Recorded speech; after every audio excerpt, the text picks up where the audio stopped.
Rahayu, ndok, toleh, putu-putuku kabeh.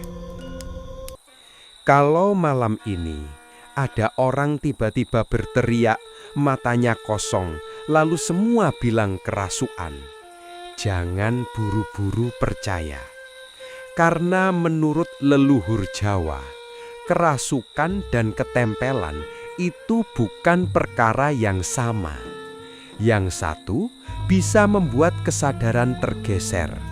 Yang satu lagi justru diam-diam menempel pada rasa, tanpa disadari bertahun-tahun. Malam ini Semar akan membuka rahasia yang bahkan banyak orang pintar masih keliru memahaminya.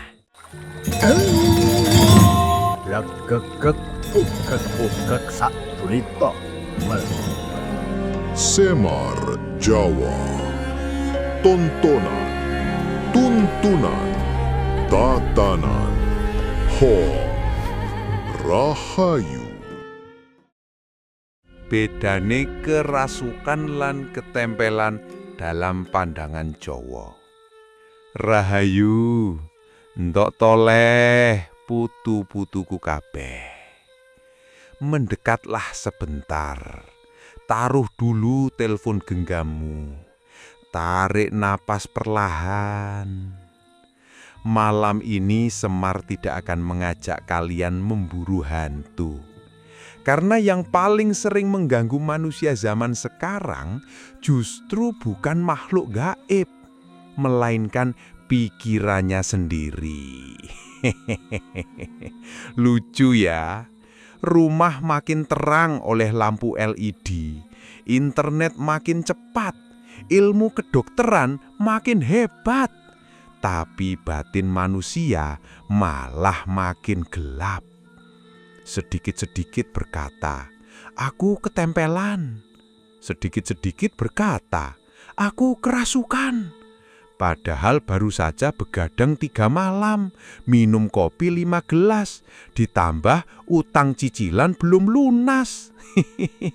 Lah, sing ngono kuwi kadang bukan jin yang masuk, tapi rasa takut yang kebablasan.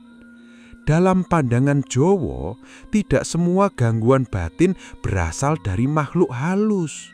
Begitu pula, tidak semua yang dianggap gangguan jiwa harus langsung dianggap kutukan gaib. Leluhur Jawa justru mengajarkan keseimbangan antara rasa, nalar, dan laku hidup. Itulah sebabnya malam ini Semar ingin mengajak kalian membedakan 2 istilah yang sering dicampur menjadi satu. Kerasukan dan ketempelan. 2 kata yang terdengar sama, padahal maknanya jauh berbeda. Kalau tidak paham, orang bisa salah mengobati, salah menolong, bahkan salah menilai sesama manusia. Kisah seorang pegawai yang merasa ada yang mengikuti. Beberapa waktu lalu, ada seorang pegawai kantor. Usianya sekitar 35 tahun. Pekerja keras, rajin, tetapi hidupnya mulai berubah. Ia gampang marah, sulit tidur, merasa selalu diawasi. Sering bermimpi didatangi sosok yang sama.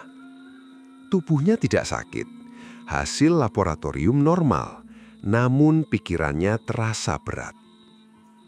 Ia datang ke psikolog, diberi latihan mengelola kecemasan, sedikit membaik. Lalu ia juga mendatangi seorang sesepuh desa. Orang tua itu hanya tersenyum. Beliau berkata pelan, "Le, awakmu ora kerasukan, awakmu mung kebak rereget rasa."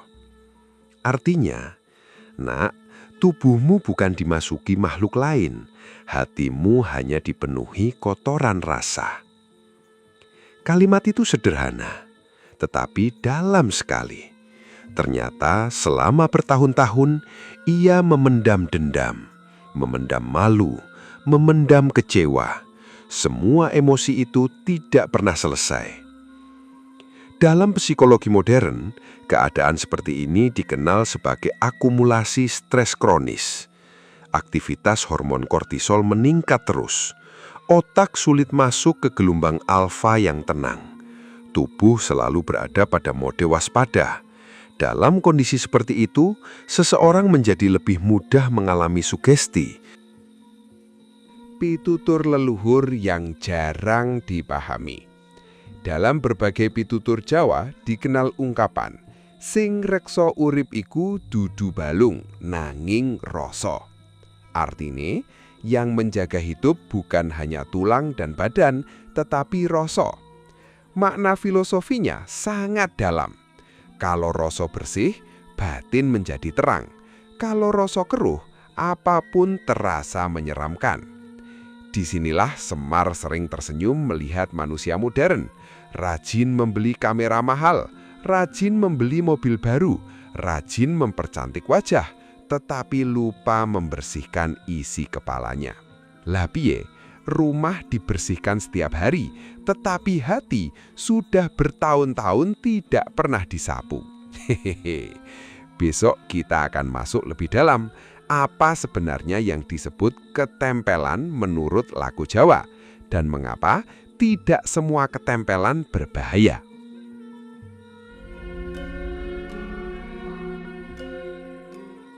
Ketempelan bukan berarti dirasuki. Rohayu, ndok toleh putu-putuku kabeh. Kalau pada batch pertama kita berbincang tentang rasa yang keruh, sekarang Semar mengajak melihat satu istilah yang sering disalahartikan, ketempelan. Di telinga orang Jawa, kata ini terdengar biasa, tetapi maknanya tidak sederhana. Ketempelan bukan berarti tubuhmu diambil alih, bukan pula berarti ada makhluk gaib yang langsung menguasai seluruh kesadaranmu. Dalam pemahaman para sesepuh Jawa, ketempelan lebih mirip ada sesuatu yang ikut menempel pada lapisan rasa, bukan pada daging, bukan pada tulang, tetapi pada getaran batin. Laksana asap yang melekat di pakaian. Asap itu bukan bajunya, tetapi baunya ikut terbawa. Begitu pula ketempelan, yang berubah seringkali bukan tubuh, melainkan suasana hati. Orang menjadi mudah gelisah, cepat marah, sulit berpikir jernih, mudah tersinggung, atau merasa malas tanpa sebab yang jelas. Dalam bahasa Jawa lama sering dikatakan, rosone ora kepenak. Rasanya tidak enak. Kalimat sederhana itu sesungguhnya menggambarkan kepekaan rasa yang mulai terganggu.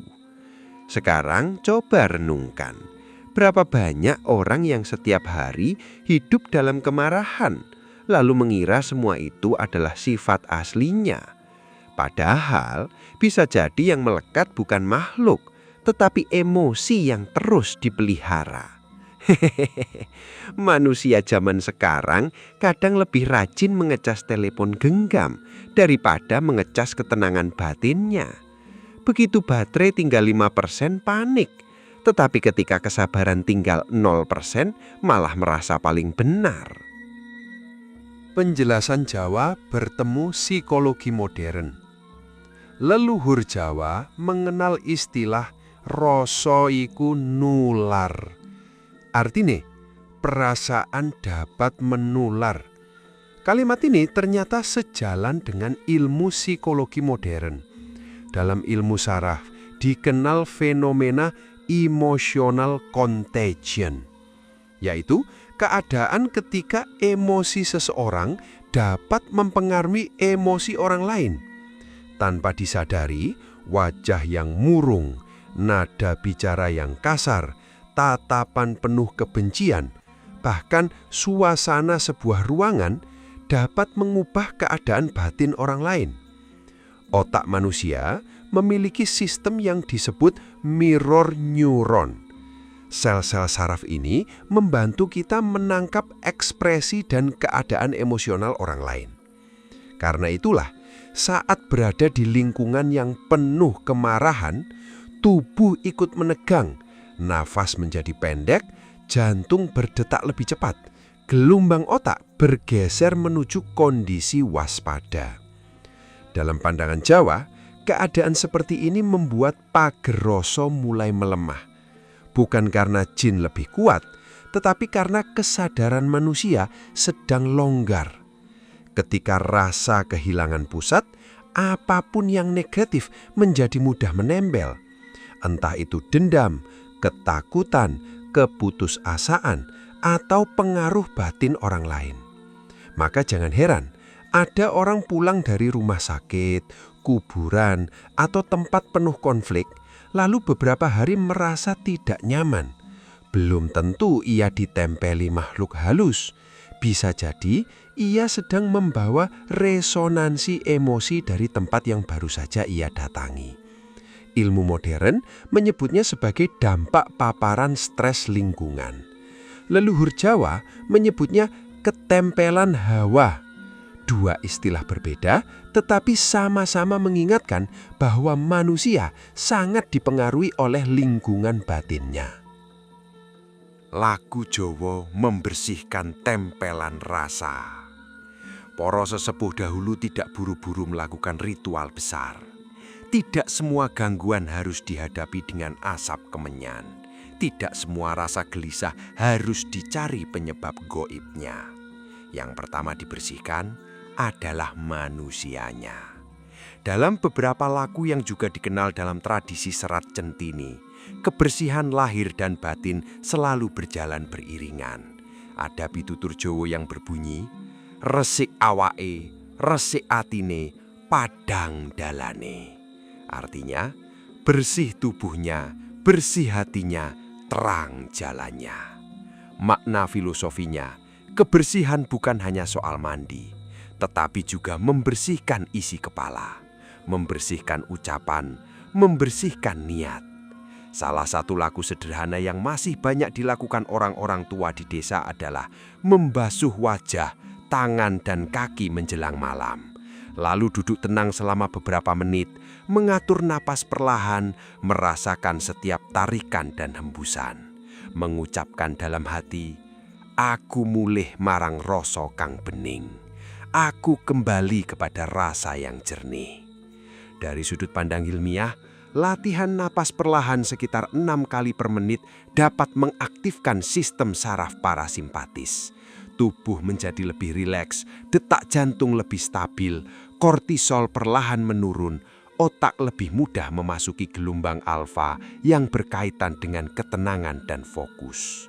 Dalam lagu Jawa, keadaan inilah yang disebut nata rasa, menata kembali ruang batin. Karena ketempelan seringkali tidak pergi karena teriakan, melainkan karena manusia kembali sadar. Dan ketika kesadaran pulang, yang bukan miliknya akan pergi dengan sendirinya. Begitulah, kadang yang paling ditakuti manusia bukan makhluk goib, melainkan bayangan dari batinnya sendiri yang lama tidak diajak pulang. Kerasukan. Saat kesadaran mulai tergelincir, kerasukan tidak sama dengan ketempelan. Rahayu, ndok toleh, putu-putuku kabeh. Nah, sekarang kita masuk pada istilah yang paling sering membuat orang geger.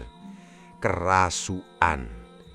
Di banyak kampung, kalau ada orang berteriak, tubuhnya kejang, suaranya berubah. Orang langsung berteriak, kerasukan. Padahal leluhur Jawa tidak sesederhana itu memberi kesimpulan. Dalam pandangan Jawa, kerasukan bukan sekadar ada makhluk halus, tetapi ketika kesadaran utama manusia mulai tersingkir, sehingga dirinya tidak lagi mampu menjadi pengemudi atas tubuh dan pikirannya.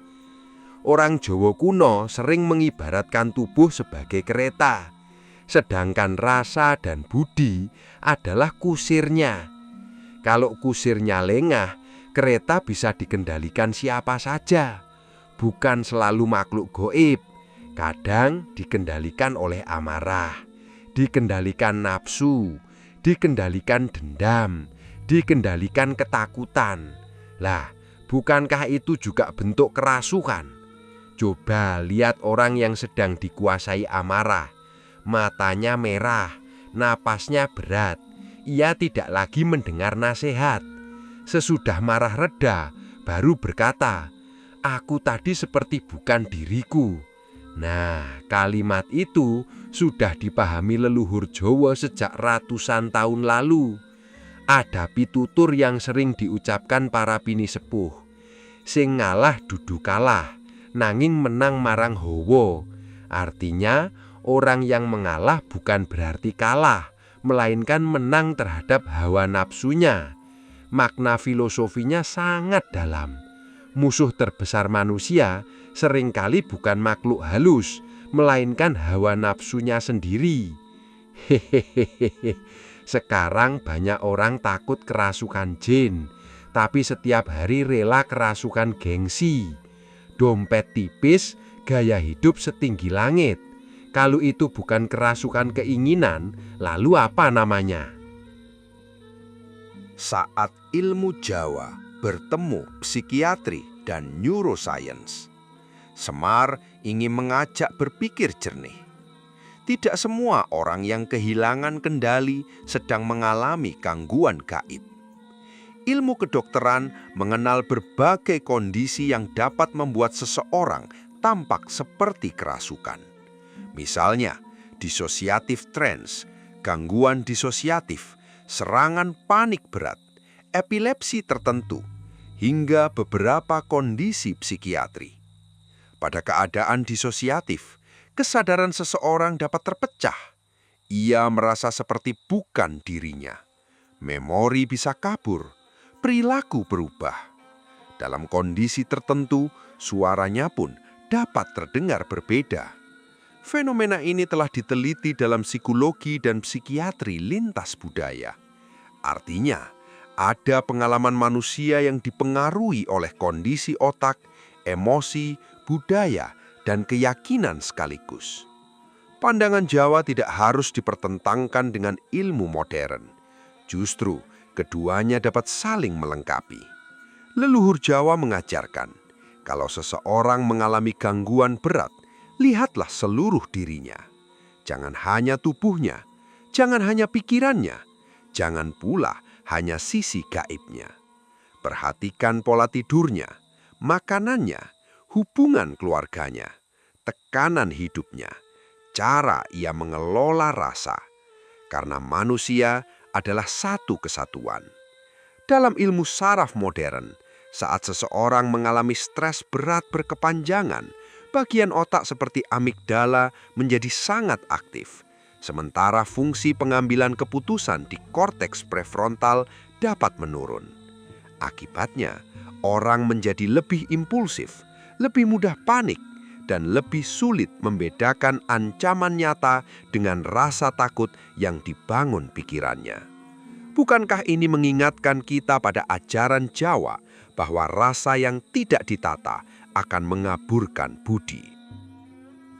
Laku Jawa menjogo pager rasa. Para leluhur tidak hanya berbicara tentang gangguan. Mereka juga mengajarkan cara menjaga diri. Dalam berbagai tradisi laku Jawa dikenal istilah pager rasa. Bukan pagar dari batu, bukan pagar dari besi, tetapi pagar yang dibangun dari kesadaran.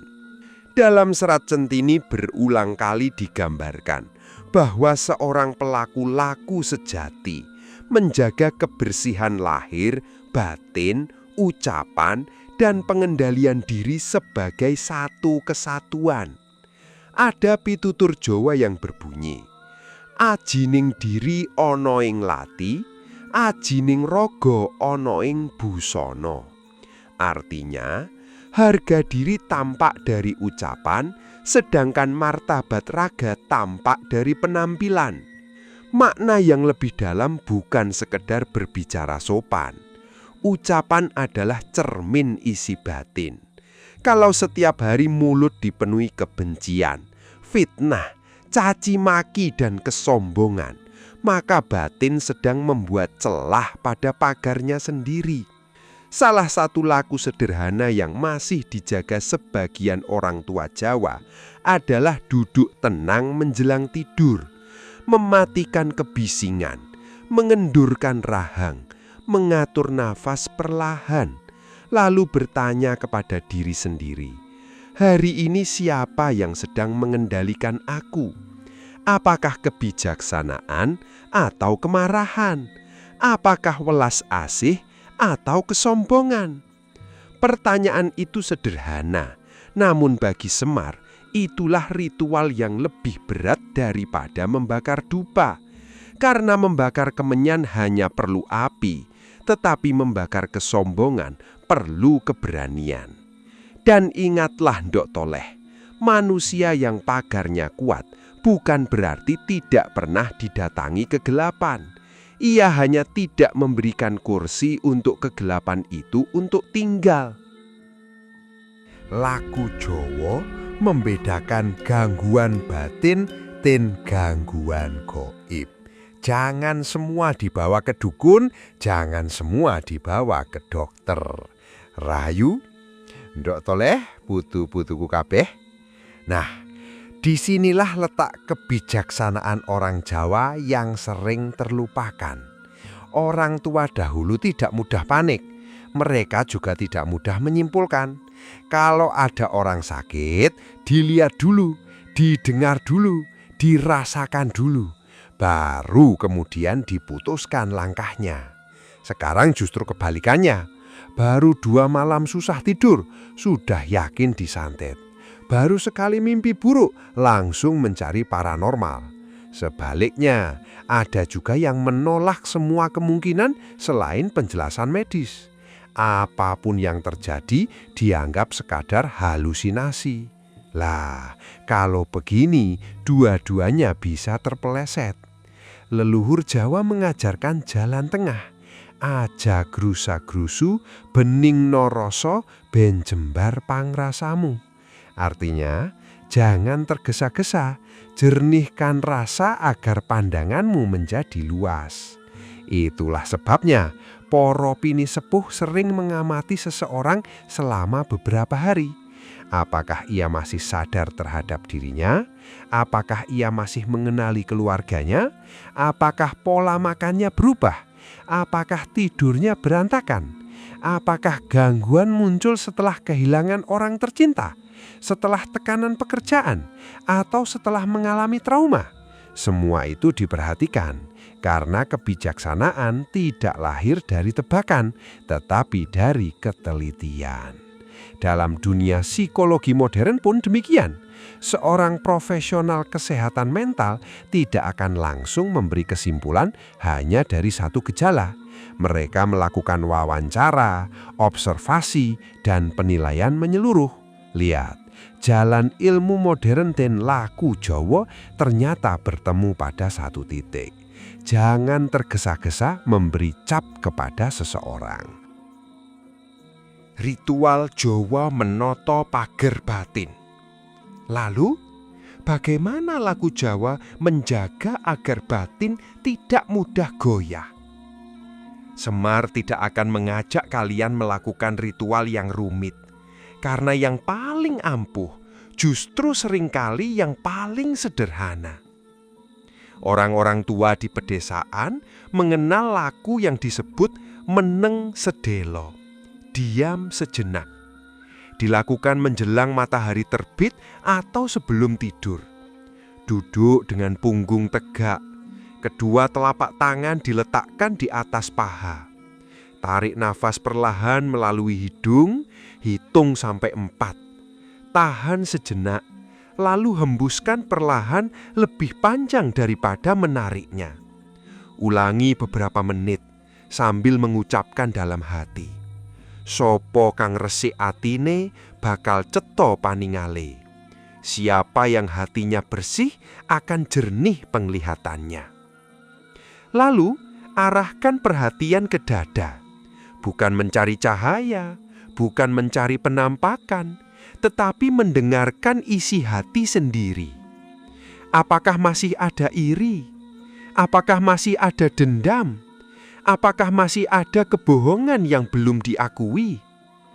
Dalam ilmu saraf, latihan nafas perlahan seperti ini membantu meningkatkan aktivitas saraf vagus yang berperan dalam menenangkan tubuh, menstabilkan detak jantung, dan mengurangi respon stres.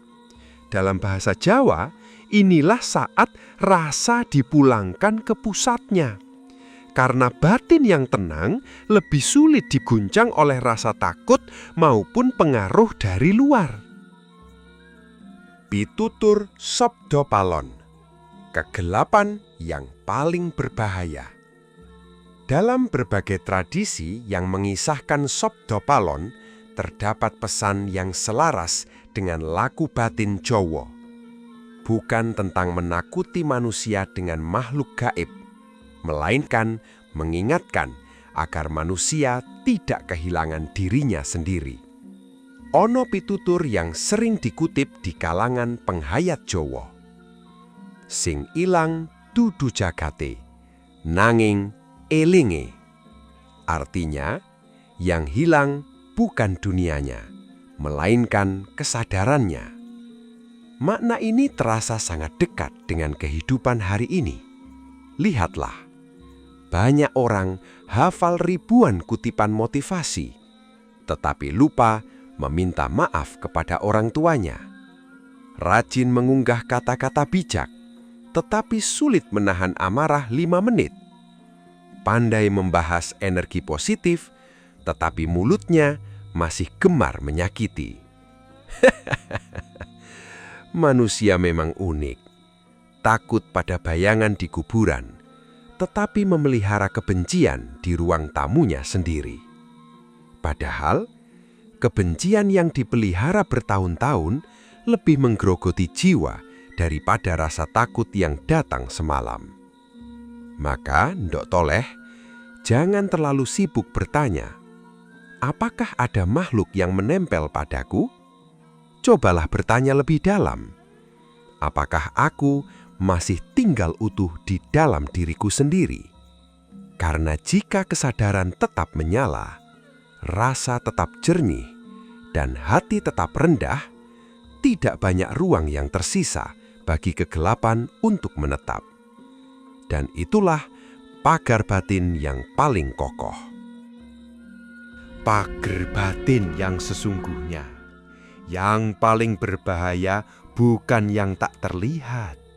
Rahayu, Ndok Toleh, putu-putuku kabeh. Kalau kalian masih bersama Semar sampai di penghujung perbincangan ini, berarti ada satu hal yang mulai tumbuh. Bukan rasa takut, tetapi rasa ingin memahami. Dan itulah langkah pertama menuju kebijaksanaan. Sejak dahulu, leluhur Jawa tidak mendidik manusia agar sibuk memburu makhluk halus. Mereka justru mengajarkan, kenalilah dirimu sendiri. Karena orang yang mengenal dirinya tidak mudah ditakut-takuti, tidak mudah dihasut, tidak mudah diperalat, baik oleh manusia maupun oleh bayangan yang lahir dari pikirannya sendiri. Dalam Serat Centini berulang kali digambarkan bahwa perjalanan batin dimulai dari kemampuan menguasai diri, bukan menguasai orang lain. Sementara semangat yang juga sejalan dengan Sutta Soma mengingatkan bahwa kebijaksanaan lahir dari welas asih dan keseimbangan, bukan dari kesombongan rohani. Ada pitutur Jawa yang masih sering diucapkan para pini sepuh. Menang tanpa ngasorake, sekti tanpa aji-aji, sugih tanpa bondo. Artinya, menang tanpa merendahkan, sakti tanpa mengandalkan jimat, kaya tanpa bergantung pada harta. Makna filosofinya sangat dalam. Kesaktian tertinggi bukan membuat orang lain takut, tetapi mampu menjaga hati tetap teduh ketika hidup sedang mengguncang.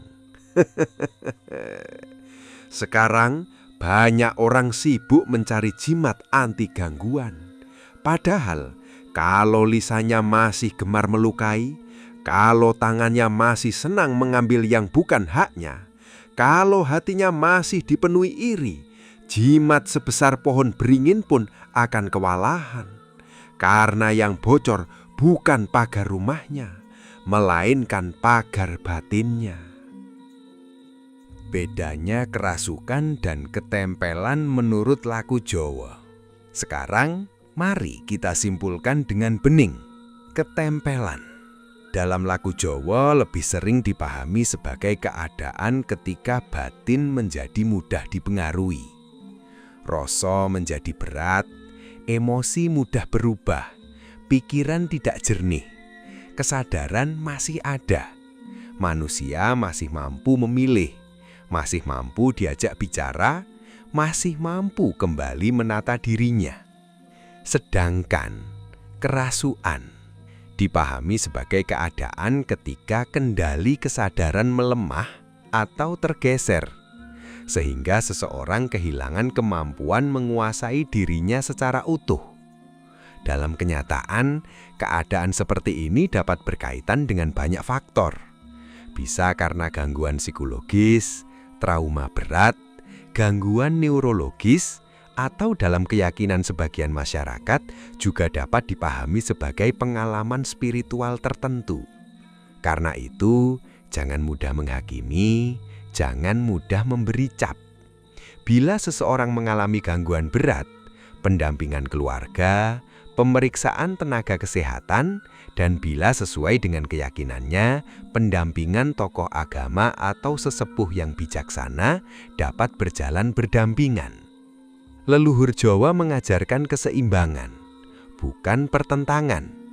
Ada pitutur yang selaras dengan semangat itu. Sepi ing pamrih, rame ing gawe. Artinya, sunyi dari kepentingan diri, giat dalam berbuat. Makna modernnya, ketika hati tidak dikuasai ego, pikiran menjadi lebih jernih, keputusan menjadi lebih bijaksana, hubungan dengan sesama menjadi lebih sehat. Bukankah ilmu psikologi juga menunjukkan bahwa manusia yang mampu mengelola emosi, memiliki makna hidup, dan menjaga hubungan sosial yang baik cenderung lebih tangguh menghadapi tekanan? Disitulah laku Jawa dan ilmu modern saling berjabat tangan. Keduanya mengingatkan, rawatlah batin, karena batin yang sehat adalah pondasi bagi hidup yang utuh. Doa laku batin penutup. Ndok toleh, putu-putuku kabeh. Sebelum kita berpisah malam ini, mari duduk sejenak. Luruskan punggung, lembutkan napas, pejamkan mata bila berkenan. Rasakan telapak kakimu menyentuh bumi. Rasakan napas yang keluar dan masuk. Sadari bahwa sampai detik ini, hidup masih berkenan berdiam di dalam tubuhmu. Sekarang, ucapkan perlahan di dalam hati. Gusti, kawula nyuwun manah ingkang bening, budi ingkang padang, lan rasa ingkang eling. Artinya, ya Tuhan, hamba memohon hati yang jernih, budi yang terang, dan kesadaran yang selalu terjaga. Lalu lanjutkan, sakabehing rereget rasa luluh, sakabehing rasa wedi sirna, sakabehing pepeteng minggir saka sajroning ati. Cahya kawicaksanan madangi budi, tresna, welas asih lan eling dumunung ana ing sajroning urip. Terjadilah.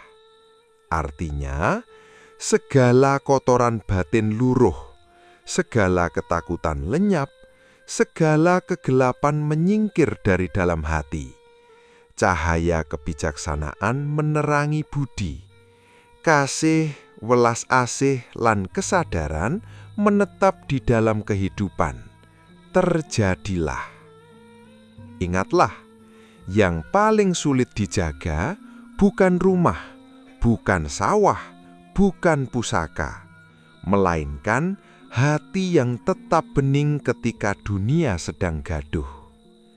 Dan orang yang berhasil menjaga kejernihan batinnya tidak perlu sibuk membuktikan dirinya sakti, karena ketenangannya sudah menjadi kesaksian. Semar pamit, jangan berhenti belajar, jangan berhenti menata rasa, dan jangan pernah merasa paling suci.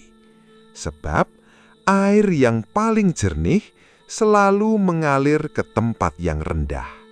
Rahayu. Tan samar mawaring sapa sinok maya winaya wing sepi sumimpen dalang ing kalbu pambukaning warana talen saking liyep layaping aluyup